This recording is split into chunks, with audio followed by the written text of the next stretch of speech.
जितना प्यार दिया था, आज उससे भी अधिक स्नेह मैं इस समय महसूस कर रहा हूं।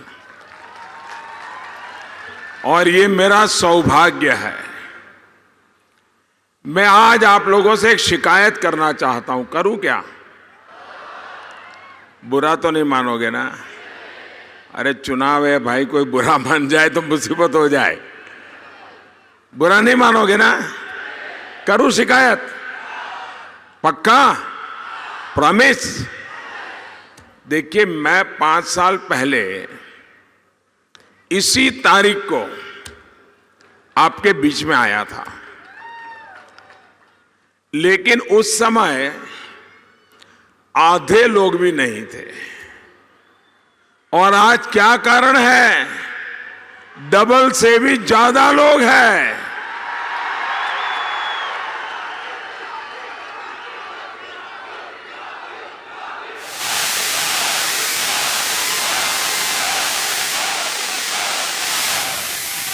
आपके इस प्यार को, विश्वास को मैं नमन करता हूं। भाइयों और बहनों, वाकई आपने इतनी गर्मी में यहां आकर मुझ पर कर्ज और बढ़ा दिया है।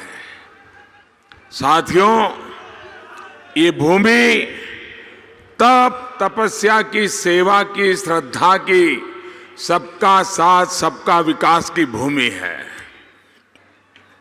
साईं बाबा का संदेश हो या फिर लोकमान्य तिलक का, स्वराज्य का संकल्प और अब सुराज्य के लिए हमारी यात्रा, इसी धरती ने ऐसे महान संस्कार देश को दिए हैं।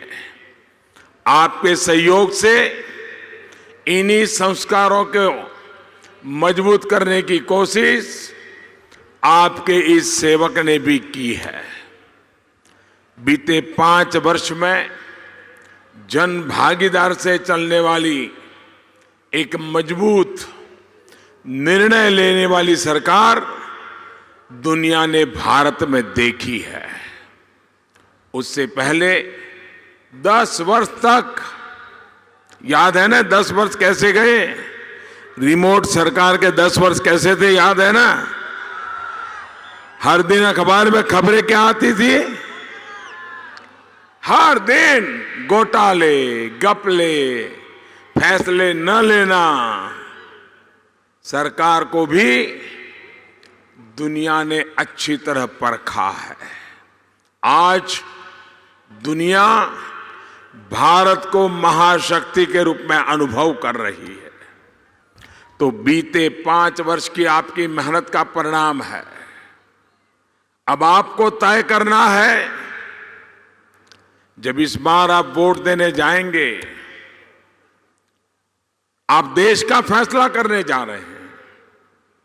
देश किस दिशा में जाएगा, इसका फैसला करने जा रहे हैं। तब आपको तय करना है कि अब देश में ईमानदार चौकीदार चलेंगे या भ्रष्टाचारी नामदार। हिंदुस्तान के हीरो चलेंगे या पाकिस्तान के पैरवीकार। साथियों, एक तरफ कांग्रेस और एनसीपी की महामिलावट की खोखले वादे और दूसरी तरफ एनडीए की महायुति के बुलंद इरादे पर अगर आप नजर डालेंगे तो आपको तय करने में और आसानी हो जाएगी। जब कांग्रेस एनसीपी की सरकार थी तो देश सिर्फ गाँव ही झेलता था। कभी मुंबई में बम धमाके, कभी यहां पड़ोस में पुणे में धमाके होते थे। आज आए दिन हम उस समय बम धमाके देखते थे, आए दिन होते रहते थे। कभी ट्रेन में धमाके, कभी बस में धमाके, कभी स्टेशन पे धमाके।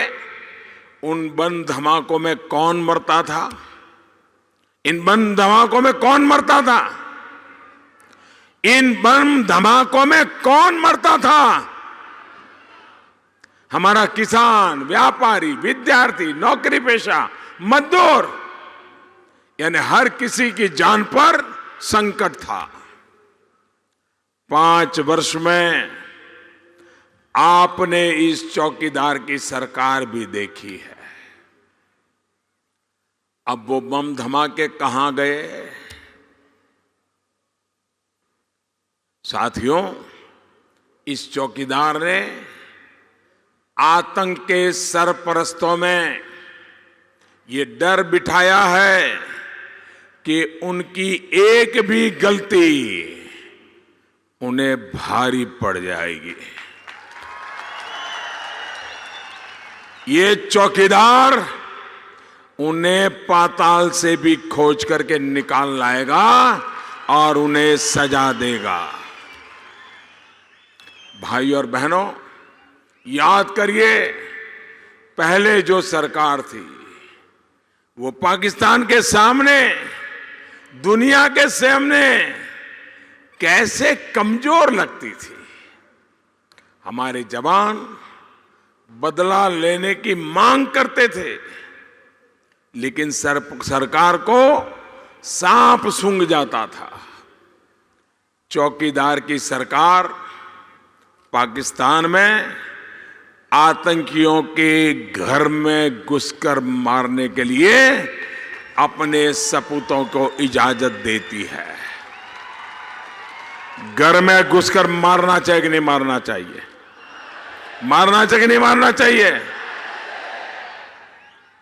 अब भारत ने दुनिया के सामने दुहाई देना बंद कर दिया है। आप मुझे बताइए, आप इस मजबूत भारत से खुश हैं?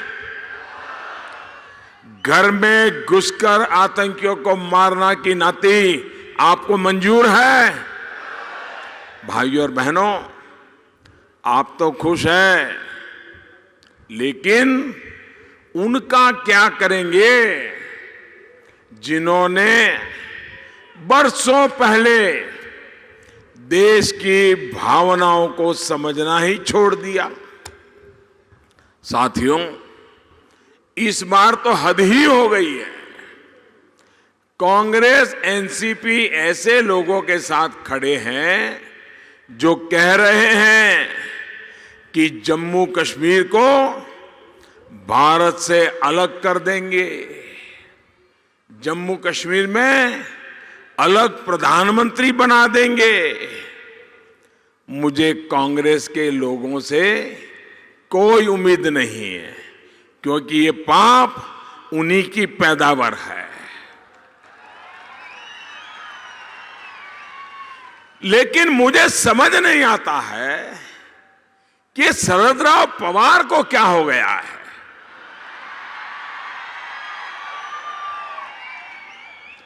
अरे शरद राव, आपने तो देश के नाम पर कांग्रेस छोड़ दी थी, कांग्रेस को तोड़ दी थी। अब देश में 2 प्रधानमंत्री होने की बात पर आप कब तक चुप रहोगे? कब तक चुप रहोगे? ये 2 प्रधानमंत्री वाली बात आपको मंजूर है? जिस कश्मीर के लिए देश के हजारों जवानों ने बलिदान दिया, क्या वो कश्मीर के टुकड़े होने देंगे? क्या कांग्रेस से फिर हाथ मिलाने के बाद आप भी विदेशी चश्मे से भारत को देखने लग गए? अरे शरद राव, आपकी पार्टी का नाम तो राष्ट्रवादी रखा है आपने। क्या ये नाम भी जनता की आंख में धूल झोंकने लिए डाला है क्या? आपके साथी खुलेआम भारत में 2 प्रधानमंत्री होने की बात कर रहे हैं।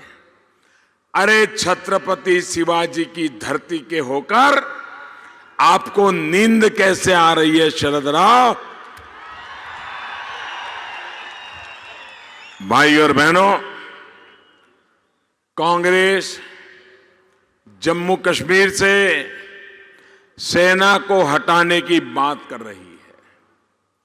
कांग्रेस कह रही है कि जवानों को मिला विशेष अधिकार हटा देगी। मैं महाराष्ट्र और देश के फर्स्ट टाइम वोटर से भी पूछना चाहूंगा, जो पहली बार 21वीं सदी में पैदा होने के बाद इस बार देश की सरकार के लिए वोट देने के लिए जाने वाले हैं, जिन्होंने 18 साल पूरे किए हैं, मैं उनसे अपील करना चाहता हूं, क्या देश की सुरक्षा पर पहले की सरकारों का कमजोर रवैया ये मेरे नौजवानों को मंजूर है? मंजूर है? क्या राष्ट्रीय सुरक्षा से समझौता इन लोगों को मंजूर है? क्या 21वीं सदी का भारत ऐसे कमजोर देश के तौर पर होनी चाहिए? भाइयों और बहनों, जब देश सुरक्षित रहेगा तभी हर देशवासी का हित भी सुरक्षित होगा, देश का भविष्य सुरक्षित होगा। मुझे खुशी है कि पूरा देश राष्ट्र रक्षा के लिए एक सुर में बात कर रहा है। यदि विश्वास मेरी ताकत रहा है, जिसके दम पर मैं बड़े और कड़े फैसले ले पाया, बड़े संकल्पों को पूरा कर पाया। साथियों, पिछले 5 सालों में महाराष्ट्र के लाखों गरीबों को अपने पक्के घर मिले, हर घर में बिजली मिली, घर घर में शौचालय बने और हमारी माता बहनों के मुझे विशेष आशीर्वाद है, ऐसे परिवारों में जो गैस के चूल्हे के लिए इंतजार करते थे, एलपीजी गैस का कनेक्शन भी मिल गया। ये तभी संभव हो पा रहा है क्योंकि आपने ईमानदार सरकार को वोट दिया। जो हमारे गुमंत समुदाय है, जैसे कि हमारा बंजारा समाज है, वो अलग अलग कारणों से एक स्थान से दूसरे स्थान आते जाते रहते हैं। इस समाज को सरकारी मदद सही तरीके से मिल सके, इसलिए आयोग बनाने का ऐतिहासिक फैसला भी आपके वोट के कारण ही हो पा रहा है। आज स्वरोजगार के लिए करोड़ों युवा साथियों को अगर बैंक से बिना गारंटी का लोन मिल रहा है तो उसके पीछे भी आपका वोट है, आपके वोट की ताकत है।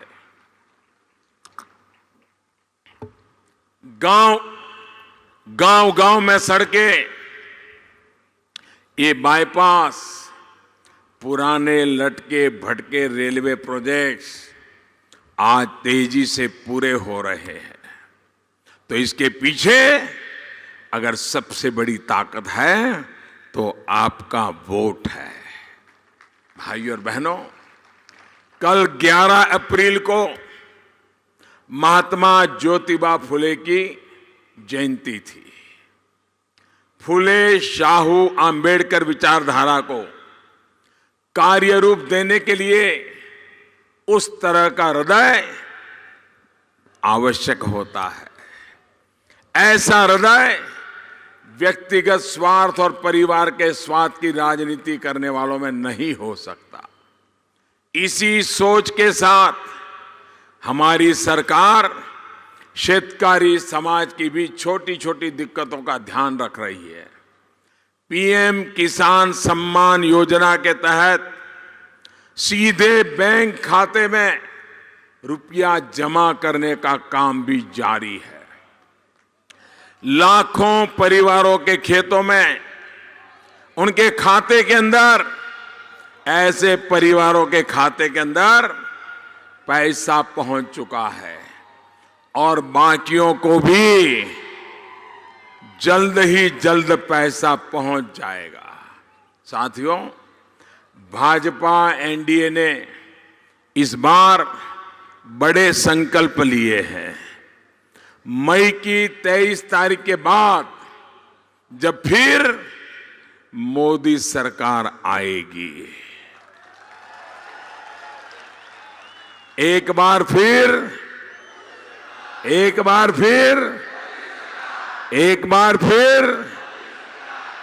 जब मोदी सरकार आएगी तो उसके बाद पीएम किसान योजना, जिसमें हमने बदलाव करना तय किया है। अभी 5 एकड़ से कम भूमि वाले किसानों को उसका लाभ मिलता है, लेकिन 23 मई के बाद, नई सरकार बनने के बाद, हिंदुस्तान के, महाराष्ट्र के सभी किसानों को इसका लाभ मिलेगा।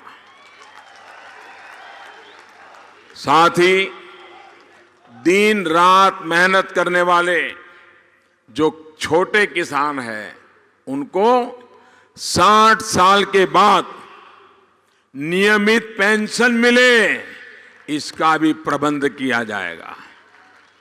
किसान को पेंशन, ये पहले किसी ने सोचा नहीं था। जिस तरह लागत का 1.5 गुना समर्थन मूल्य का वादा हमने निभाया, ये संकल्प भी हम पूरा करने वाले हैं। उपज की उचित कीमत मिले, ये सुनिश्चित करने के लिए ठोस कदम उठाए जा रहे हैं। भाइयों और बहनों, हाल ही में हमारी सरकार ने पशुपालकों को भी किसान क्रेडिट का कार्ड देने का, उसका लाभ देना शुरू किया है। मछुआरों को भी ये लाभ मिलेगा।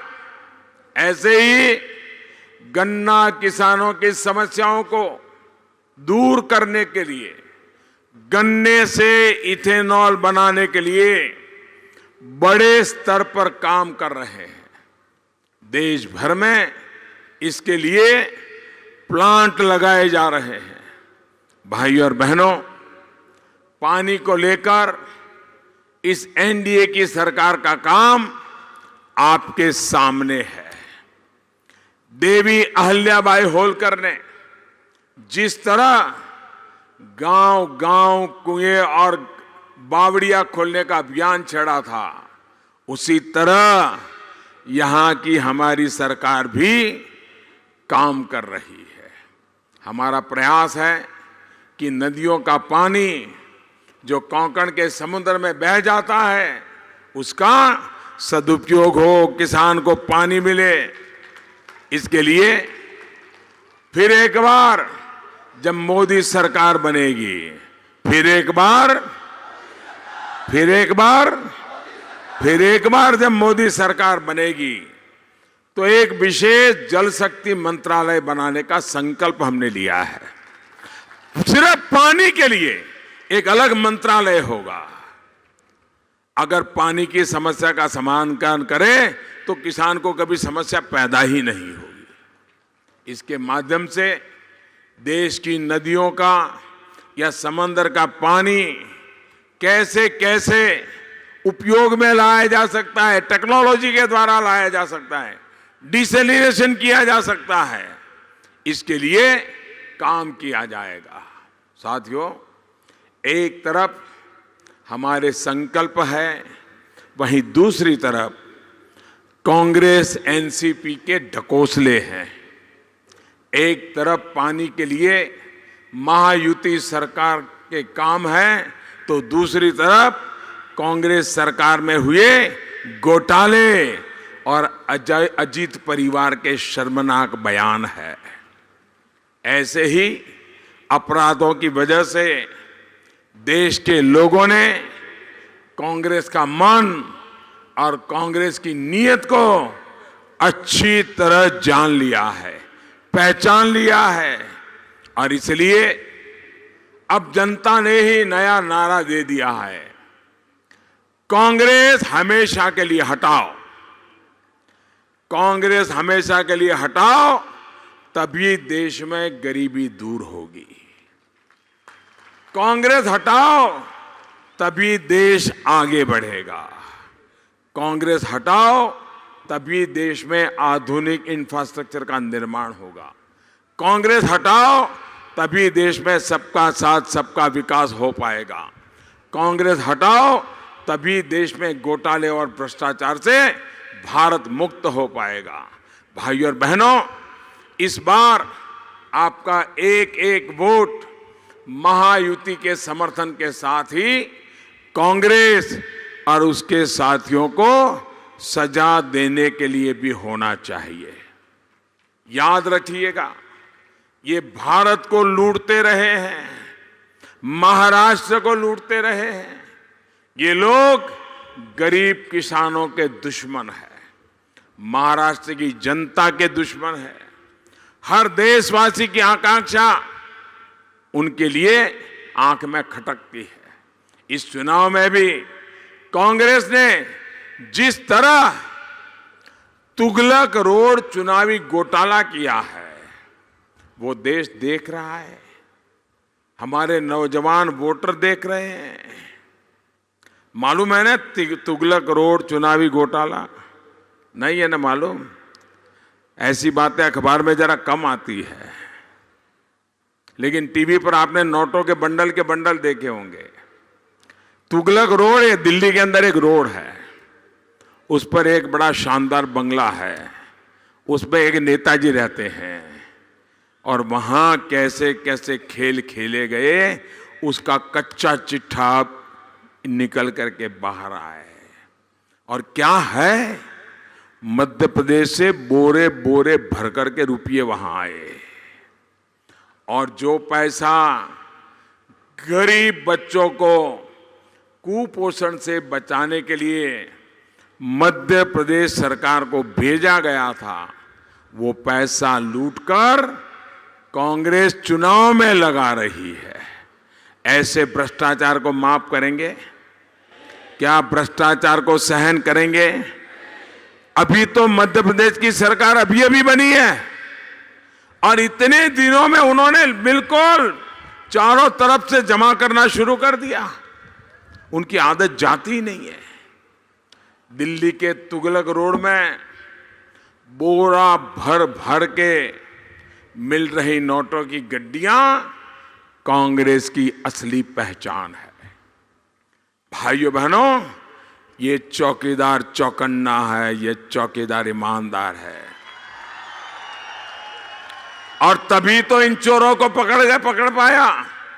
भाइयों और बहनों, इतिहास साक्षी है कि भारत में स्वराज की परिकल्पना सबसे पहले छत्रपति शिवाजी महाराज ने की थी। मेरी आकांक्षा है कि स्वराज्य स्थापित करने के एनडीए के काम को आगे बढ़कर शिवाजी महाराज के सपनों को पूरा करने के लिए पूरी ताकत से जुट जाएं।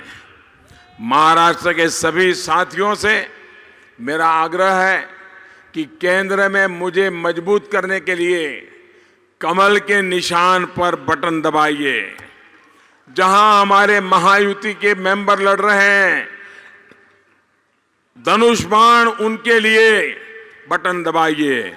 और जब आप कमल पे बटन दबाएंगे, धनुष पर बटन दबाएंगे, आप विश्वास रखिए वो वोट सीधा सीधा मोदी के खाते में जाएगा। आपका एक वोट इस चौकीदार को मजबूत करेगा, खोटी नीयत वालों को दूर करेगा। अब आप एक संकल्प लीजिए, मैं बोलूंगा, उसके बाद आपको भी बोलना है। बोलेंगे? आपको बोलना है घर घर में चौकीदार। क्या बोलेंगे? घर घर में चौकीदार बोलेंगे। पूरी ताकत से बोलेंगे, दोनों मुट्ठी बंद करके बोलेंगे। इधर वाले भी बोलेंगे, ये भी बोलेंगे, पीछे वाले भी बोलेंगे, ये मंच वाले भी बोलेंगे, सब बोलेंगे। भ्रष्टाचारियों होशियार, भ्रष्टाचारियों होशियार, भगोड़ों पर कानून की मार, बंद हुआ काला कारोबार, देशद्रोहियों पर कड़ा प्रहार, आतंक पर आखिरी बार, दुश्मन हो जा खबरदार, घुसपैठिए भागे सीमा पार, टूटेगी जात पात की दीवार, वंशवाद की होगी हार, दागदार पे भारी कामदार। बहुत बहुत धन्यवाद। मेरे साथ बोलिए भारत माता की, भारत माता की।